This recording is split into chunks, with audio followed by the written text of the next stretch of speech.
Assalamualaikum warahmatullahi wabarakatuh. Pemirsa Siak Televisi, kembali kita bertemu dalam program Siak Sehat, membahas seputar informasi edukasi kesehatan bekerja sama dengan Rumah Sakit Umum Daerah Tengku Rafian Kabupaten Siak. Pertemuan kali ini kita akan berbincang mengenai kanker paru bersama dengan salah seorang dokter spesialis paru di Rumah Sakit Umum Daerah Tengku Rafian Kabupaten Siak.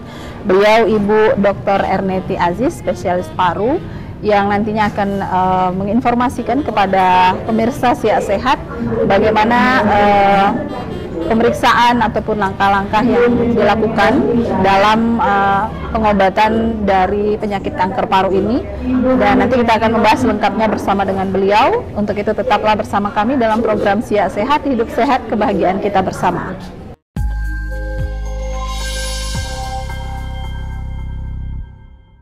Terima kasih pemirsa, Anda masih menyaksikan program Siak Sehat. Kali ini saya sudah bersama dengan Dr. Erneti Aziz. Beliau spesialis paru di Rumah Sakit Umum Daerah Tengku Rafian Siak. Assalamualaikum dokter. Waalaikumsalam warahmatullahi wabarakatuh. Sehat ya dokter? Alhamdulillah sehat. Iya, banyak kesibukan nih sekarang nih dokter. Iya. Selain di rumah sakit juga ada program keliling nih ya dok, melayani kesehatan masyarakat di program Siak Melesat ini ya Bu. Iya. Ya dokter, kita berbicara mengenai tema kita kanker paru nih dok ya. Mungkin sebelum kita berbicara panjang lebar mengenai kanker paru, mungkin bisa dijelaskan ke pemirsa Siak Sehat nih dokter tentang definisi kanker paru ini sendiri dokter.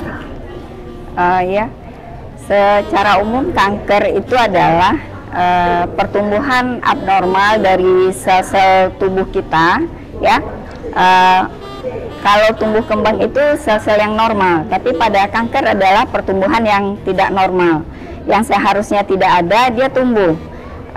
Seperti bisa di semua tempat itu bisa. Kalau di kanker paru dan pertumbuhan abnormal itu terjadinya di jaringan paru, mulai dari saluran napas yang besar ya di cabang bronkus sampai ke alveoli di jaringan paru yang paling kecil. Jadi di sana tumbuh sel-sel yang tidak normal, membentuk tumor, membentuk membentuk jaringan atau membentuk suatu kayak bola ataupun massa. Nah, jadi seharusnya itu tidak ada, ternyata di sana terdapat jaringan yang pertumbuhan abnormal. Itu kita katakan sebagai kanker paru. Iya. Kemudian dok, faktor-faktor dari resiko kanker paru yang terjadi pada seseorang itu disebabkan karena apa dok? Banyak faktor yang mempengaruhi terbentuknya kanker ini. Jadi faktor risiko yang paling besar adalah asap rokok ya. Pada orang yang perokok rata-rata umur-umur di atas 40 atau di atas 50 itu akan terjadi pertumbuhan sel yang tidak normal yang disebut dengan kanker paru. Jadi faktor risiko pertama adalah asap rokok. Faktor risiko yang lain yang juga bisa memicu tumbuhnya pertumbuhan sel kanker ini adalah asap atau misalnya pekerja tambang ya, batu bara atau yang lainnya, atau misalnya buruh-buruh harian bangunan kan setiap hari mengisap debu, atau pandai besi yang setiap hari memakai asap itu ya dok? Ya asap, terus ada serbuk-serbuk yang dia hirup ya, dan itu terjadinya bertahun-tahun kan dia hirup, bukan dalam setahun 2 tahun, tapi biasanya di atas 10 tahun, di atas 20 tahun baru muncul pertumbuhan sel yang tidak normal. Di samping itu juga faktor risiko yang lain adalah faktor risiko keturunan. Misalnya ada keluarga yang ada kanker juga, kemungkinan risiko itu keturunannya bisa terdapat juga risiko kanker, atau penyebab lainnya bisa karena virus ya, bisa juga seperti itu. Iya, jadi itulah perjalanan dari proses terjadinya kanker paru pada seseorang ya dok ya. Bisa karena faktor memang internal dan juga bisa karena faktor eksternal tadi dok ya. Nah kemudian sebelum kita pada tahapan pengobatan nih dok ya, tentunya banyak proses yang dilewati nih dalam tahapan pemeriksaan nih dok. Mungkin bisa dijelaskan ke pemirsa Siak Sehat sebelum menegakkan diagnosa nih dok, proses pemeriksaan seperti apa yang mungkin dilakukan tahap awal nih dok? Jadi biasanya pasien itu datang dengan ada keluhan pernapasan ya, itu paling sering.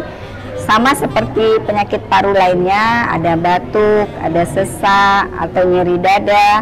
Kalau nyeri dada itu biasanya kalau tumornya menempel ke dinding dada, baru terasa nyeri. Tapi kalau tumornya kecil di jaringan paru sebelah pinggir itu biasanya kadang tidak ada keluhan, ya.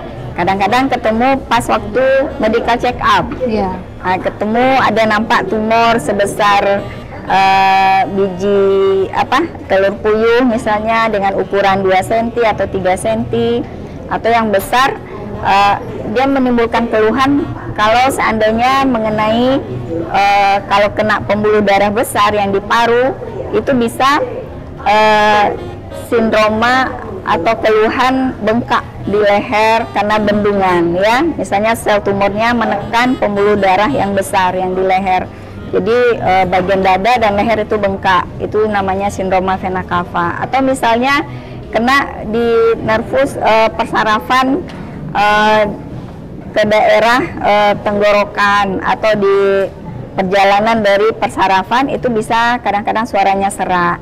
Atau kena ke dinding dada, nyeri bahu yang hebat. Kalau dia kena ke dinding dada sampai tulangnya bisa kayak kropos gitu karena dia sudah menyebar. Itu biasa keluhan-keluhan. Jadi kalau pasien datang ke kita setelah kita anamnesis, kita tanya-tanya apa faktor resiko, semua ditanya. Kemudian kita lakukan pemeriksaan fisik, mulai dari paru itu sendiri atau kemungkinan dia menyebar, itu kita cari. Kemudian pemeriksaan penunjang yang bisa kita lakukan di sini adalah pemeriksaan foto ronsen, ya, foto torak. Jadi bisa kita lakukan di sini, dan juga untuk memastikan kadang-kadang pada foto ronsen itu kalau lesinya kecil atau sekitarnya ada kayak bercak, kita kan bisa ragu. Jadi untuk memastikan kita bisa lakukan CT scan. Kita juga sudah punya di RSUD, kita lakukan CT scan. Dari sana baru kita tahu, oh ini memang tumor, oh ini misalnya bukan tumor, ini hanya infeksi saja, oh ini ada cairan. Dari sana kita bisa lakukan gitu. Pemeriksaan penunjang yang dilakukan. Kemudian tahap selanjutnya adalah kita harus memastikan kalau memang kita udah curiga ini tumor, kita harus memastikan jenis selnya apa. Jadi selnya apa supaya nanti pengobatannya juga jelas, Tepat gitu ya, Dok, tepat, ya. Ya, jadi berarti prosesnya sendiri ya juga panjang nih, Dok, ya, untuk proses pemeriksaan sampai dengan memastikan diagnosa terhadap kanker paru. Mungkin ada gejala yang khas nih, Dok, pada pasien dengan kanker paru nih, Dok? Gejala yang khas tidak ada. Kadang-kadang gejalanya sama dengan gejala penyakit paru lainnya. Jadi pemeriksaan penunjang itu nanti akan membedakan. Oke, ya, baik. Kemudian, Dok, biasanya pasien tadi dokter mengatakan ada batuk, kemudian ada nyeri dada, itu gejala-gejala klinis yang mungkin dirasakan ya. Biasanya pasien yang datang nih, Dok, seperti apa nih, Dok, saat melakukan pemeriksaan nih, Dok? Rata-rata yang sering datang ke kita itu pada stadium yang sudah lanjut, ya, yang sudah ada penyebaran. Jadi kalau dia kan stadiumnya ada stadium 1, 2, 3, dan 4. Stadium 4 ini stadium yang sudah lanjut, yang sudah mempunyai anak sebar. Ya, rata-rata datang ke kita itu di stadium 3 atau stadium 4. Kalau stadium 3 sama stadium 4 biasanya sudah ada keluhan-keluhan yang berat, ya. Misalnya sesak yang berat, kemudian ada cairan di paru yang harus kita keluarkan, atau yang kayak tadi suaranya sudah serak, atau dengan penekanan itu yang lehernya sudah kayak membesar, ya, dan dadanya juga bengkak. Itu pada stadium yang sudah lanjut. Itu biasanya yang paling sering datang, karena pasien menganggap keluhan batuk yang biasa, terutama pada yang perokok, itu hal yang tidak perlu dikhawatirkan gitu, karena sudah terbiasa. Dan mereka baru datang kalau sudah muncul sesak. Seharusnya kan pada yang perokok, terutama perokok aktif, mereka harus rutin untuk screening kesehatan, minimal memeriksakan langsung setiap tahunnya melakukan ronsen foto dadanya.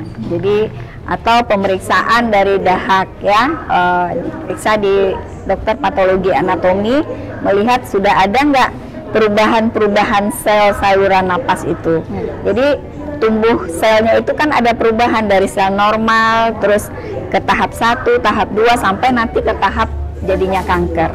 Jadi kalau dia rutin memeriksakan dahanya, jadi perubahan sel itu bisa cepat ketahuan di samping pemeriksaan foto dadanya. Ya, jadi pengobatannya juga cepat bisa dilakukan supaya tidak menyebar nih dok ya penyakit kanker paru ini sendiri. Oke, menarik nih dok, karena tadi dokter katakan tidak ada gejala yang khas ya, jadi mungkin untuk perokok nih utama ya Bu ya juga harus hati-hati, dan jika sudah ada gejala-gejala yang disebutkan oleh dokter Erneti Aziz tadi mungkin bisa melakukan pemeriksaan, karena di rumah sakit umum kita nih sudah ada ya dok ya, peralatannya sudah lengkap. Baik, kita nanti akan lanjutkan perbincangan kita dok, kita jeda dulu sebentar dok. Untuk pemirsa Siak Sehat tetap setia bergabung bersama kami untuk menyimak perbincangan kami yang tentunya semoga saja bisa memberikan pemahaman kepada masyarakat terkait dengan bahayanya penyakit kanker paru. Tetap setia bergabung bersama kami dalam program Siak Sehat.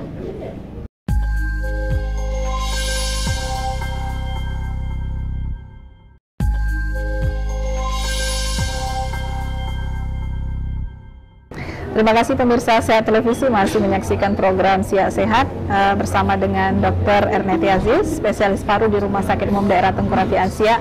Beliau tadi sudah menjelaskan juga kepada kita bagaimana proses dari perjalanan penyebaran kanker paru pada seseorang, dan kemudian juga tahapan pemeriksaan yang dilakukan di Rumah Sakit Umum Daerah Tengkorak Siak.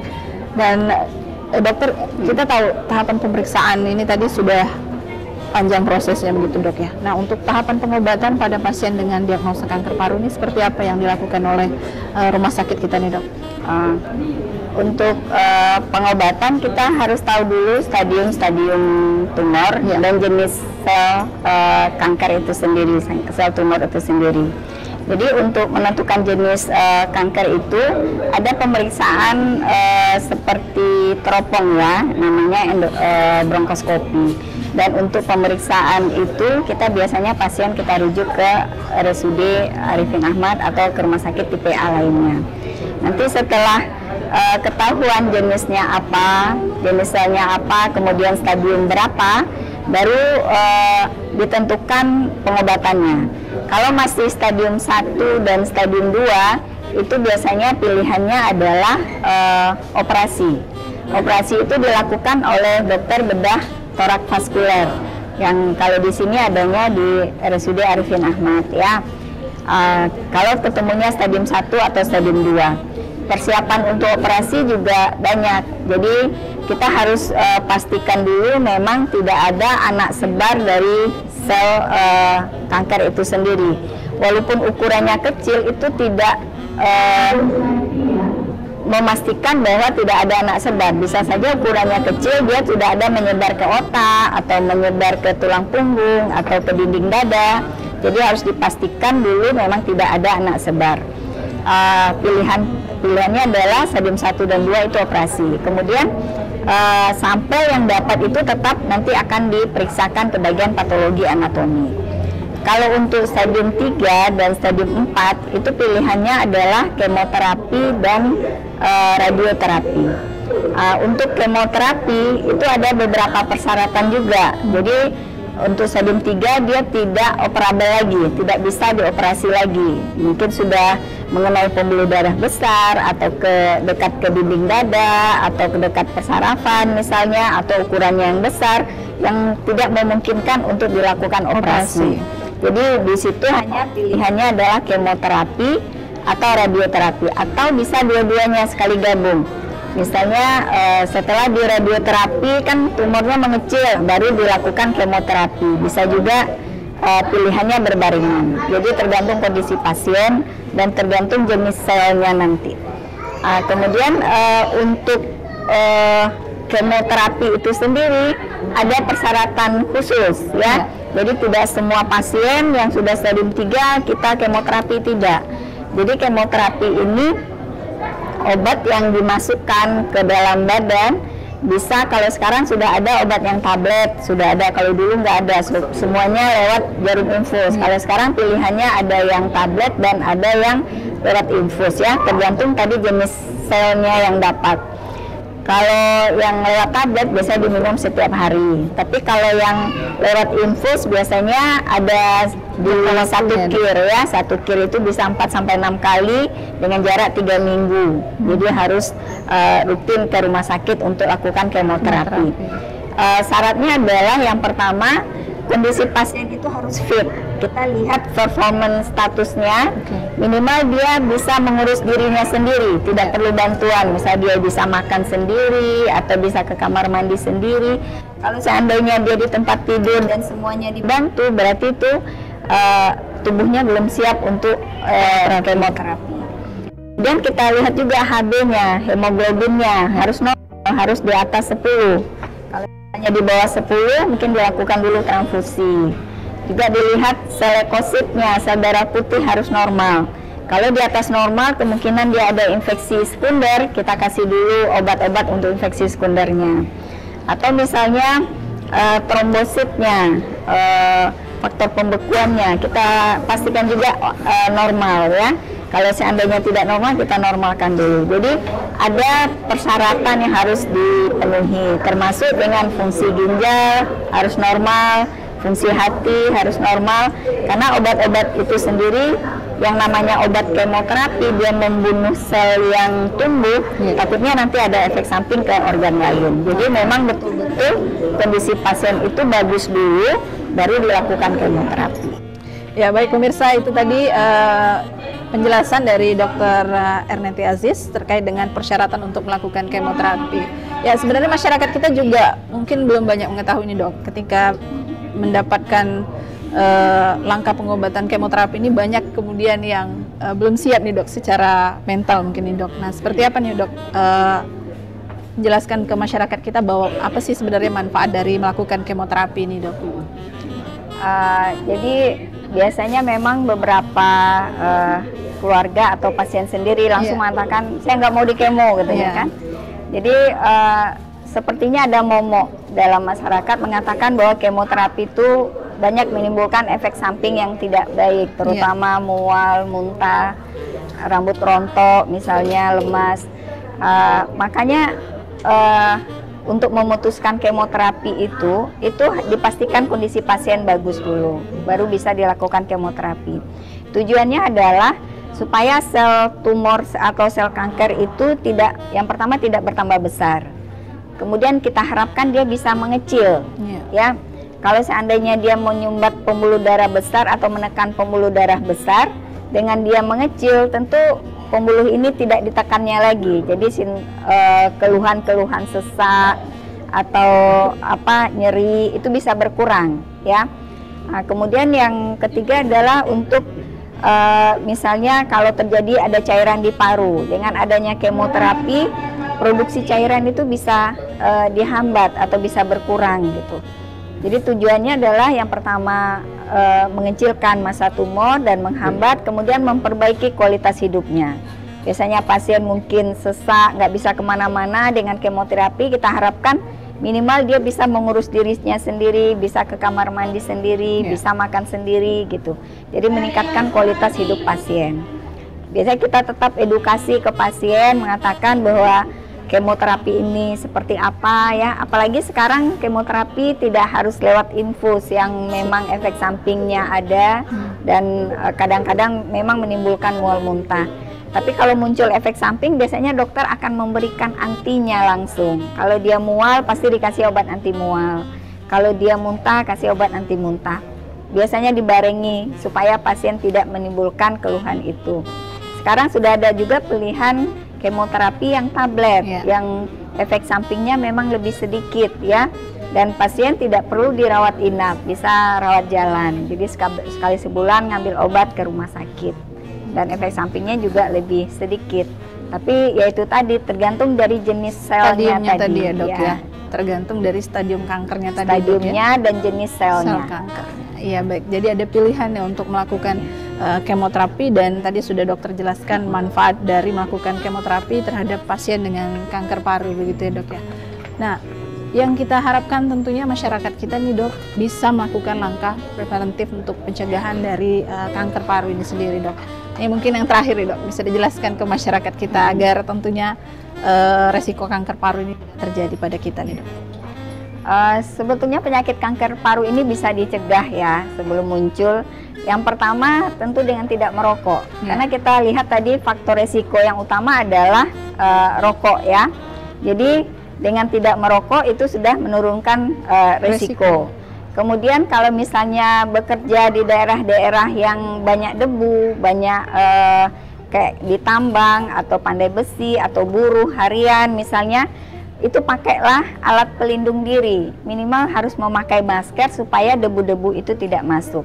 Kalau pekerja-pekerja pabrik yang memang berhubungan dengan debu, itu biasanya perusahaan sudah memberikan alat pelindung diri yang standar. Tapi biasanya kan tidak dipakai secara maksimal dengan alasan mengganggu ya. Dan seharusnya pihak-pihak perusahaan juga memantau ini supaya nanti pekerja-pekerjanya ini di umur-umur 40 atau umur 50 tidak terjadi kanker paru. Nah, kemudian ya tetap perilaku hidup bersih dan sehat ya, olahraga teratur ya, makan makanan yang bergizi, tetap itu dilakukan. Ya, kemudian pesannya nih dok, untuk pasien yang saat ini sedang menjalani pengobatan nih dok, kemoterapi, mungkin ada sedikit motivasi dari dokter nih dok, supaya bisa menjalani proses kemoterapi ini sampai dengan selesai dan bisa sehat kembali nih dok. Kita harapkan semua pasien yang sedang menjalani pengobatan tumor paru atau kanker paru yang kemoterapi, percaya bahwasanya kemoterapi itu adalah salah satu upaya atau ikhtiar kita supaya kanker ini tidak bertambah besar, supaya keluhan-keluhan itu bisa berkurang. Insya Allah dengan kita rajin dan kita ikhlas dan dukungan dari semua keluarga, proses kemoterapi itu bisa dijalani dengan baik dan menimbulkan hasil yang baik juga. Oke, baik. Terima kasih dokter atas penjelasan dan informasinya untuk masyarakat dan pemirsa kita Siak Sehat. Semoga apa yang beliau sampaikan tadi ya bisa menambah pengetahuan dan pemahaman kita untuk sama-sama menjaga kesehatan sehingga terhindar dari resiko terjadinya kanker paru. Terima kasih dokter atas penjelasannya. Ya, sehat selalu dokter. Terima kasih. Baik, pemirsa, demikian pertemuan kita dalam program Siak Sehat kali ini bersama dengan Dr. Ernesti Aziz, spesialis paru di Rumah Sakit Umum Daerah Tengku Raffi Ansiak. Saya Desi Kawati mewakili seluruh kerabat kerja yang bertugas mengucapkan terima kasih atas kebersamaan Anda. Sampai jumpa. Hidup sehat, kebahagiaan kita bersama. Wassalamualaikum warahmatullahi wabarakatuh. Waalaikumsalam warahmatullahi wabarakatuh.